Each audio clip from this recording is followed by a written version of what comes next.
Muy buenas tardes tengan todos ustedes, bienvenidos a Memorial del 2024. Pues ya está definido el presupuesto y concretados los recortes presupuestales que van para el INE, para el Tribunal Electoral, para el Poder Judicial, con todo y norma piña, y lo más grave para estados o municipios, pero eso yo lo pondría en tela de juicio por dos razones. Primero, porque se supone que en términos reales se etiquetó de otra manera los recursos que se van a llevar a estados y municipios. Y por la otra, porque, pues bueno, me parece a mí que hay entidades federativas que poco o nada hacen por agenciarse recursos propios y que dependen hasta en más de 95% de las participaciones federales. Ese es el caso de las entidades federativas pequeñas, Puebla, Tlaxcala, Morelos. Puebla no tanto porque tiene un auge económico y de desarrollo muy pujante, pero sí es comparativamente hablando una entidad pequeña. Tlaxcala, Morelos, en fin, entidades pequeñas o muy pobres como Guerrero, Chiapas, Oaxaca, dependen en mucho de las participaciones federales, y a primera vista parecería que esos recortes por algo así como más de 7,000 millones de pesos les van a pegar muy fuerte. En Morena y los legisladores de la Cámara de Diputados que ya discutieron este presupuesto y estos recortes y que ya los aprobaron, señalan que se va a invertir de otra manera. Como lo plantean, uno puede pensar que tienen algo de razón en el sentido de que cuando uno revisa las cuentas y los presupuestos de las entidades federativas e incluso de los ayuntamientos, una gran parte de esos recursos federales no están etiquetados. Por tanto, si los que están etiquetados se desvían para otras cosas, generalmente para los gastos del Poder Ejecutivo o su imagen, imagínense los que no están etiquetados. En fin, entonces me parece que si la intención es corregir ese pequeño gran defecto, bienvenida.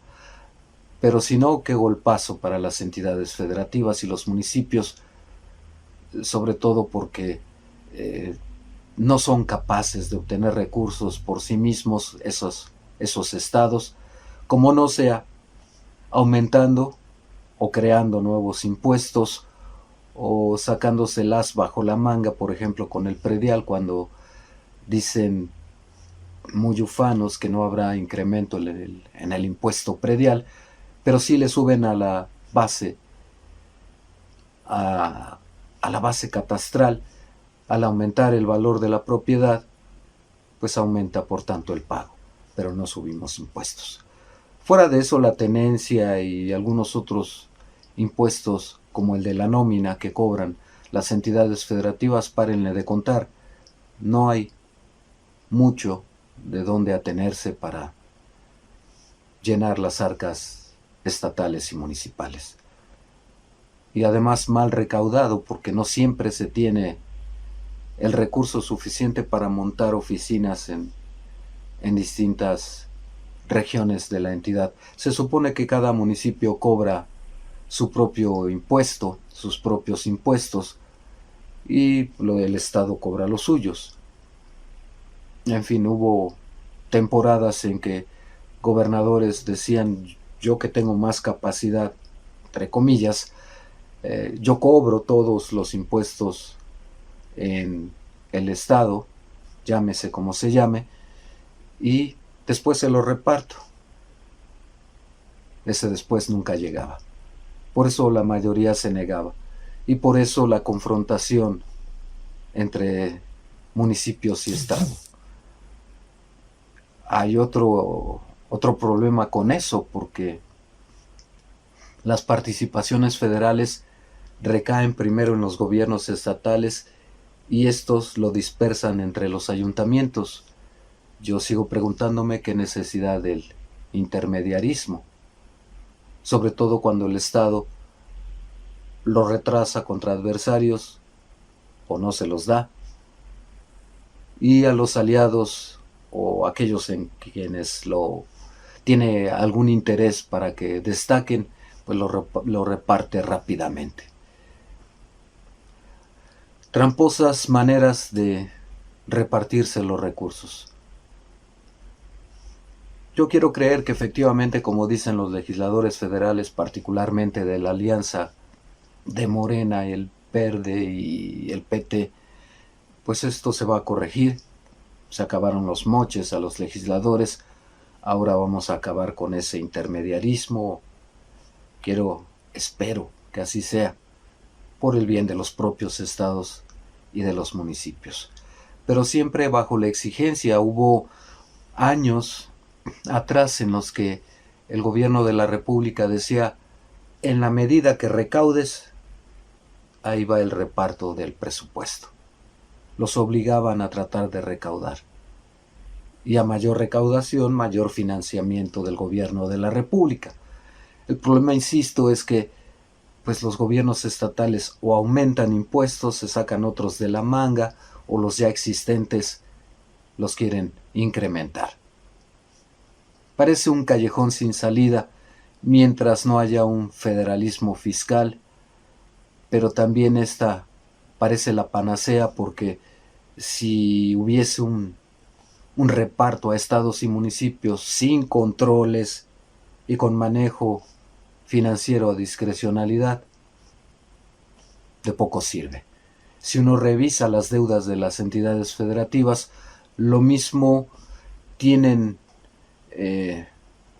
préstamos de instituciones crediticias privadas que de la banca de desarrollo, y el hecho es que las deudas luego se bursatilizan, se meten a la bolsa y no quiero contarles. Lo mismo pueden bajar que dispararse. Pero de fondo hay administraciones que pues endeudan a sus estados hasta por 30, 40 años. Parecen tipo Electra, mensualidades pequeñas o anualidades pequeñas, pero a la postre le comprometen el gasto al siguiente mandatario o alcalde, y lo que queda de presupuesto ya nada más basta, sirve, alcanza para lo operativo. Ojalá que todas estas cosas que no requieren de gran ciencia puedan ser corregidas, pero como cuando hablamos de dinero, pues nadie quiere perder. Yo lo veo muy difícil, vamos a ver. El hecho es que ya se aprobó el presupuesto con recortes a las entidades y estados. Se proponen mecanismos de corrección como estos que acabo de citar, de ya eliminar el intermediarismo, canalizarlos de otra manera, quizá hasta etiquetarlos. Vamos a esperar para analizar ese presupuesto federal, a cuánto ascendió realmente el recorte a estados y municipios, y lo comentaremos más tarde. Por lo pronto, el berrinche de la oposición no se hizo esperar, y el escándalo en la Cámara de Diputados y de algunos senadores que son afines a Marcelo Ebrard, pues fue la comidilla.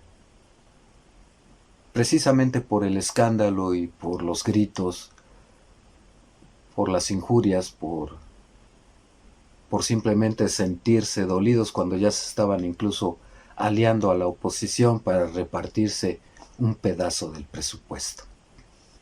Por lo menos para echarle a perder el que ya había diseñado el gobierno de López Obrador. Eso no va a ocurrir. La mayoría de Morena era bastante aplastante para ello. Pues ahí los tendremos un rato quejándose de ello. Vamos a ver qué otras medidas pueden adoptar.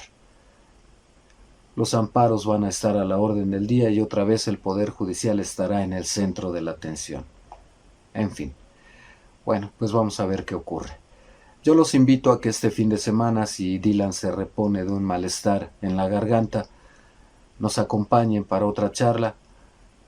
Algo de ciencia ficción tiene proyectado el individuo. Vamos a ver de qué se trata. Él es el que escoge los temas, así que pues yo me atengo a lo que él decida.